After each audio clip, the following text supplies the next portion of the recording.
Hey everybody, I want to spend some time today talking about scaling your business. And in particular, I really want to speak to coaches, authors, and speakers today. Now, why do I want to do that? Well, because coaches, speakers, and authors have an incredible, I think, advantage in a knowledge-driven economy. And what do I mean by that? Well, in a knowledge-driven economy, the greatest commodity is knowledge.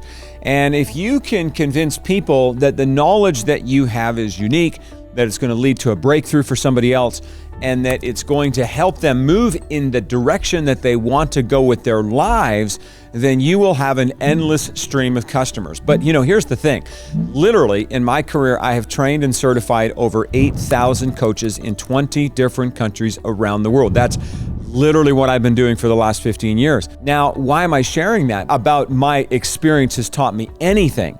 It's that most people become excellent coaches. They've got no problem if you can put them one-on-one with a client to empower them, to support them, to help them find their solutions, to help them move forward with their lives. But the challenge most have is not so much building their coaching, but building their business, right? And you got to understand that in coaching, there's two skills that you need. I mean, there's a multitude of skills that you need, but one skill that you need for sure is how to coach people. But once you have that skill down, you need to know how to actually attract people. You can't coach people if you don't attract them.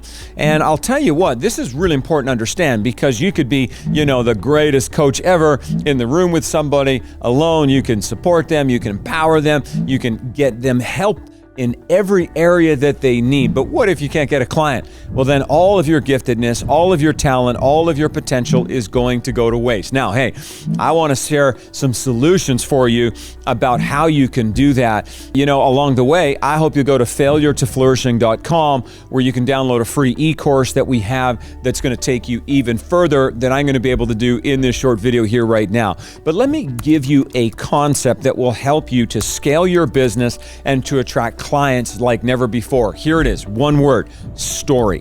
Okay, I'm going to say that again. One word is story. Now, when you think about it, you have to understand one thing about sales, that facts tell, but stories sell. I love these coaches when they're building their website and they list all the people that they've worked with, and they list all about their solution, and they have so much text and so much copy and so much information that oftentimes people get overwhelmed and never hit that buy now button, or that contact us now button, or that book now button. And why is that? Because you can overwhelm people with information. You can impress them with the strength of their resume, but people don't buy logically, they buy emotionally. And what is the thing that helps people buy emotionally? Well, it's story. Now, why is story so powerful? Well, the neuroscience linking story to humanity is profound. As a matter of fact, before we had written language, right? Before we had all of the stuff, certainly before we had keyboards and computer screens and monitors, we had storytelling. I mean, what was humanity doing? Literally for thousands of years, they were sitting around the campfire telling story, listening, understanding, formulating myths and legends and values and ethics and ethos and process and systems through nothing else than the power of story. And those stories got passed down from generation to generation. And so here we are now thousands of years later, and we actually have the brain science and the imaging technology to understand that when storytelling is happening, there are parts of your brain that absolutely light up. I'll tell you what, when I am telling a story, or when I'm listening to a story, the first part of my brain that kind of lights up, or the first neurotransmitter that's activated, is cortisol.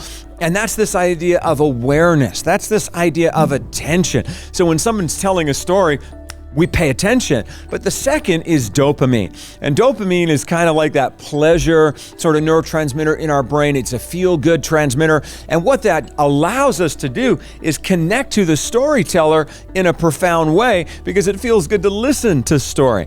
But the third, and this is the magic of story, is oxytocin. Now, oxytocin is that neurotransmitter that helps you feel trust.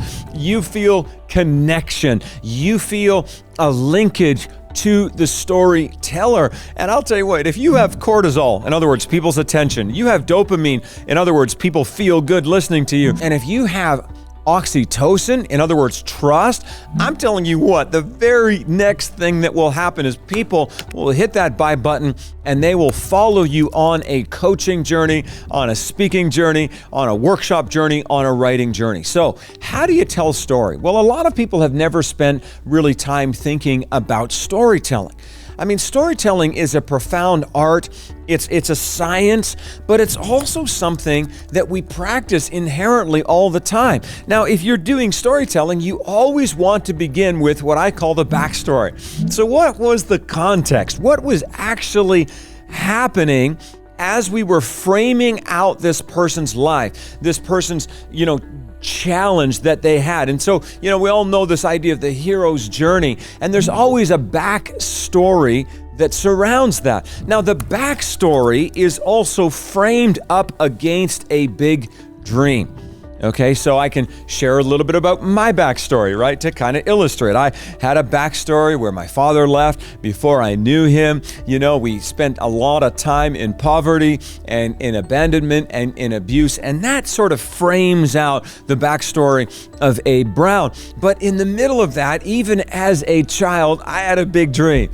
I wanted to make a difference. I wanted to get out of poverty. I wanted to use my life to help people. But the third element in this whole storytelling matrix is this idea of barriers. I mean, hey, you got this backstory, that's the context, and then you have the big dream, which is where do you want to go?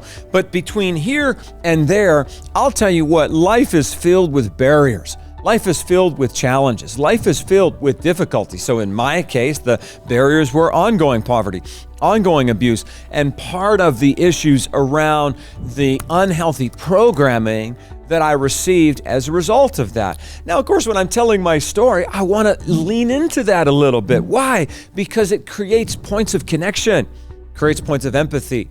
It creates points where that person listening thinks, oh, okay, I get it. I've been there. I know what he's talking about. Now, I could slam them with research and slam them with facts, but how about I just offer story? Because that creates connection. And of course, if you like this video and if this is connecting with you, please take a moment, give us a like, subscribe to our channel. We would love to stay in touch with you because you are so valuable to us and we care about you so deeply. So please do connect with us and we would really, really appreciate that. So you got your backstory, you got your big dream, you've got your barriers, and eventually, in all great storytelling, there's a breakdown, okay? You know what I mean? Luke Skywalker ends up, losing and ends up spending, time with Yoda. Do you know what I'm saying? Like there's always this idea that I had this big dream, but these barriers led me to break down. And in my own life, I had a breakdown already. I came this close to going to prison.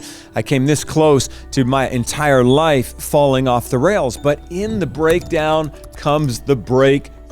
How many of you know that sometimes you got to break down in order to experience a breakthrough? As a matter of fact, often we do. Why is that? I'm not really sure. I think the neuropsychology of that is a lot of us pretty high levels of ego and high levels of personal protectiveness and high levels of we think we know, we think that we're smart, we think that we have it all together. And it really takes humility for you to step into your highest and best and into the highest and best version of yourself. But oftentimes, until you have that breakdown, that humility doesn't come. But when it does come, now you have this beautiful opportunity for a breakthrough. I'll tell you what, my breakthrough came when I had a transformational spiritual experience that overtook my life as a 16-year-old kid, and that breakthrough changed my life. For the first time in my life, I felt loved. For the first time in my life, I felt a little bit of self-confidence. For the first time in my life, I felt like I could actually do what my dream had been telling me that I could do. I had the dream, but I didn't have the strength, the resilience, the inner fortitude, or even the belief that I could do it. And so that breakthrough led to a shift in my beliefs. So I want you to follow this. You got a backstory. You got a big dream. You've got some barriers, and those barriers lead you to a breakdown, but then you have a breakthrough, which then helps you to start to believe or think differently. For you, what if the biggest challenge facing you is just the story you're telling yourself about the journey that you're on? What if you just need to start to shift that belief system to believe that you can do it, that you've got this, that everything that you need is already true? trapped inside of you, just waiting to come out like it was for me. And so that new belief system led to a brand new blueprint by which I was going to live my life, and I was going to live my business, and I was going to operate in all of the areas that really mattered. And then that becomes the thing that you can offer to your customer. Now, why am I sharing all this here today? Because I believe in you, coach. I'll tell you what, I believe in you, author. I believe in you, speaker. You have got the magic in you. You know it. When you're with your clients, when you're with your audience, you know that you've got that magic. You know that you've got that inspirational quality. But your challenge is, how can I actually get customers? How do I get sales? And because if I can't get sales, I can't work the magic that I've got. And so, of course, I want you to go to failuretoflourishing.com and download a free e-course. We can talk about that. But I'll tell you what, until you get there, start with story. There's something so powerful about your story, but be reflective about it. There's nothing more powerful than the transformation of that caterpillar into a butterfly. There's nothing more powerful than taking your trauma and turning it into your treasure. There is nothing more powerful than taking your grief and turning it into your gift. How do you do that? Learn to tell a story. I hope this has been helpful to you. Would you please like it, comment below, and subscribe? Thank you so much.